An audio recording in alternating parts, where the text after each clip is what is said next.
গাজার আকাশে এখনো উড়ছে ধোঁয়া, মাটির নিচে চাপা পড়ে আছে হাজারো স্বপ্ন, একসময় নরকেরই আরেক রূপ। লন্ডন থেকে পরিচালিত মধ্যপ্রাচ্য কেন্দ্রিক সংবাদ মাধ্যম মিডল ইস্ট মনিটর তুরস্কের রাষ্ট্র পরিচালিত সংবাদ সংস্থা আনাদুলুর বরাত দিয়ে জানিয়েছে, এই সময়ের মধ্যে বর্বর ইসরায়েল গাজার মাটিতে ফেলেছে 1,00,000 টনেরও বেশি বিস্ফোরক। বিস্ফোরণের ভয়াল শব্দের নিচে থেমে গেছে 62,000-এরও বেশি ফিলিস্তিনির জীবন।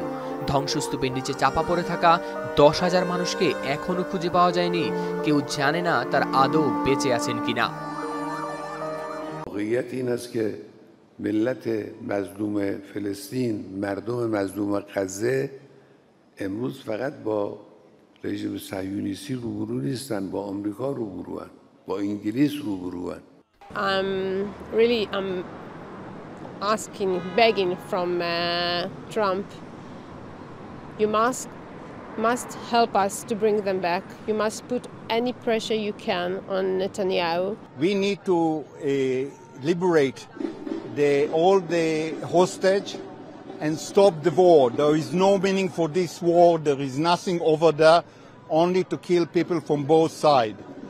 No lo entiendo que el pueblo israelí, con lo que ha sufrido en la Segunda Guerra Mundial y con todo lo que lleva encima, permita que sus dirigentes estén exterminando. Apoyar al pueblo palestino que está sufriendo un genocidio. Esto es lo que hay que decir alto y claro, es un genocidio contra un pueblo.